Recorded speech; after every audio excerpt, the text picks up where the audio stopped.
The question has been received by the brother from India. He's asking, can we celebrate Milad by gathering and reciting a nasheed?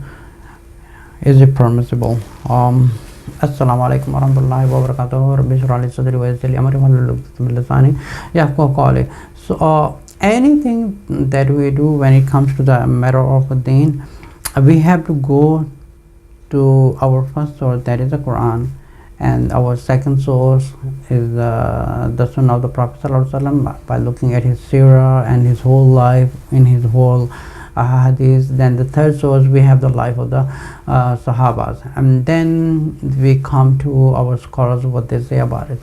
And we do not find the sources anywhere in the Quran or the Sahih hadith or any type of hadith where the Prophet Sallallahu Alaihi Wasallam. Now do understand this one point to be noted: we do not find any hadith or any source in the entire hadith where the Prophet Sallallahu Alaihi Wasallam has himself set up any type of mahfil.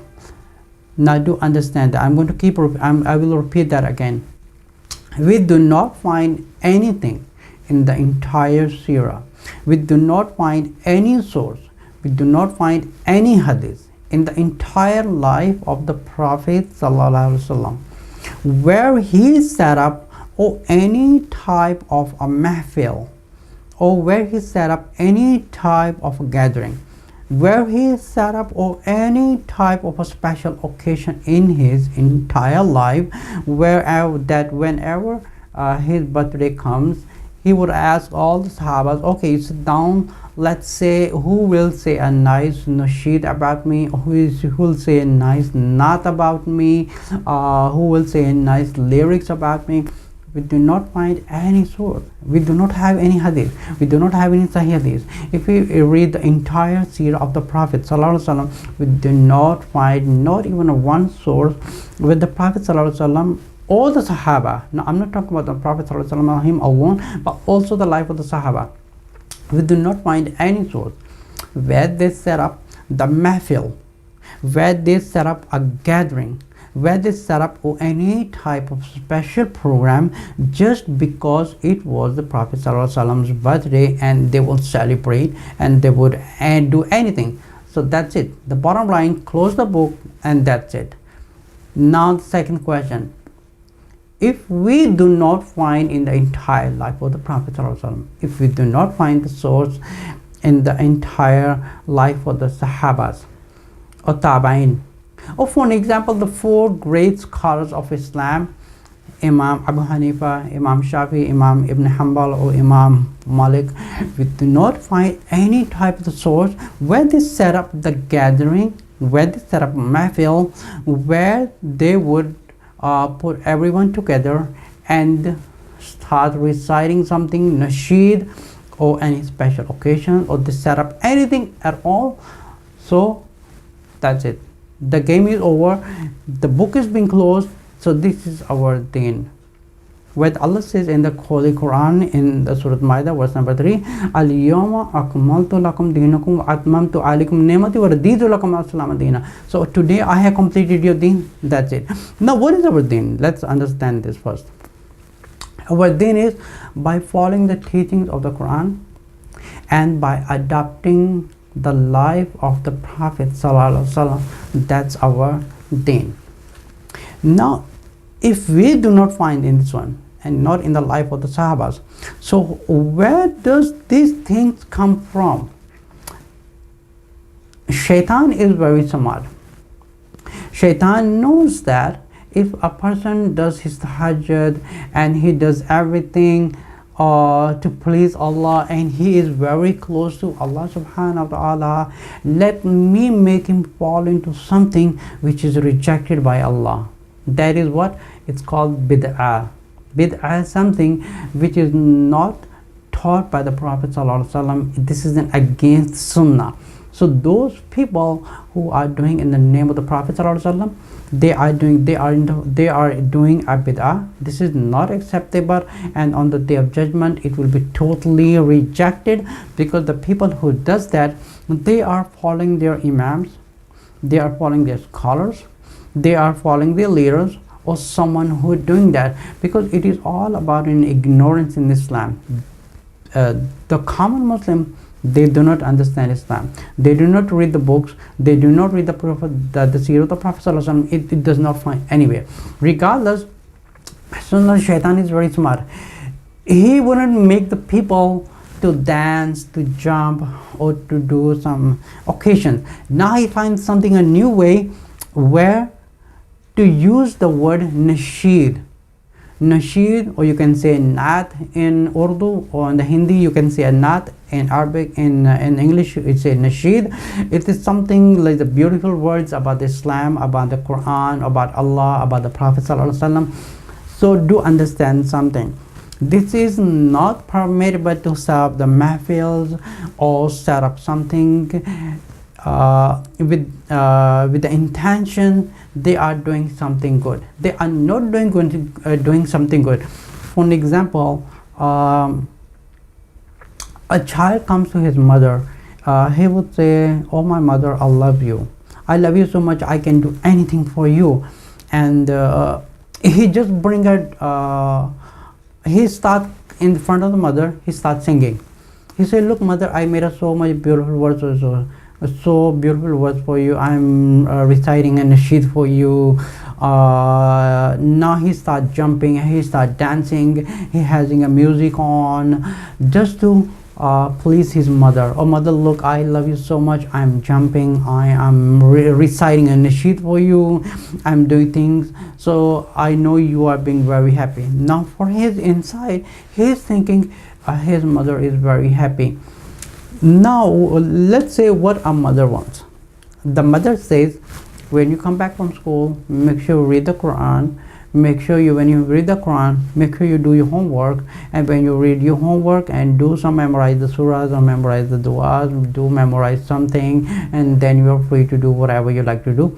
This is the obligation that it will please the mother. So rather than exactly what mother says, we are doing something what pleasing yourself, thinking that it will please the mother.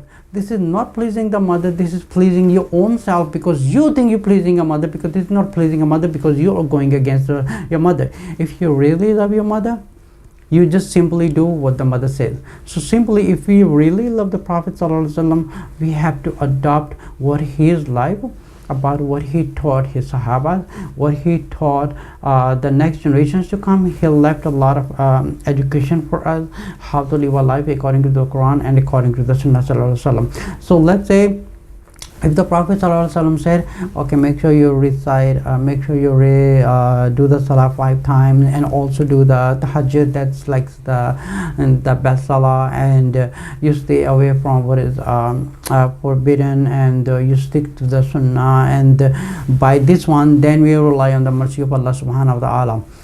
So we ignored that.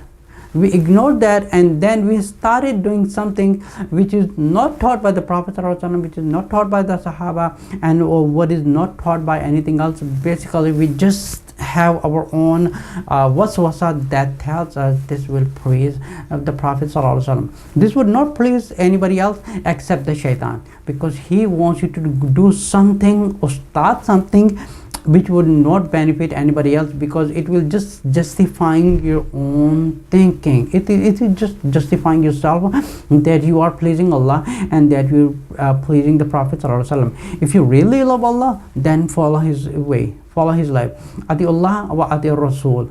There is a beautiful ayah in Surah Ahzab, and the verse number 70, 71, and where Allah subhanahu wa ta'ala said, Ya ayyuhallazina amanu taqullaha wa qulu qawlan sadida yuslih lakum a'malakum wa yaghfir lakum dhunubakum wa man yuti'illaha wa rasulahu faqad faza fawzan azima. If you really want to make your amal to be accepted, if you really want to please Allah, if you really want to please the Prophet ﷺ, then you have to obey Allah and follow the Prophet ﷺ. Not something that what comes in your heart, that the waswasa comes in your heart and the shaitan tells you inside, okay, you do this, this will please Allah, this will please the Prophet ﷺ. If you really want to please Allah, let's stick to our prayers, let's stay away from the TV, stay away from the music, stay away from the nasheed, stay away from the naat, and just live a simple, beautiful life like the Prophet ﷺ and the Sahabas lived.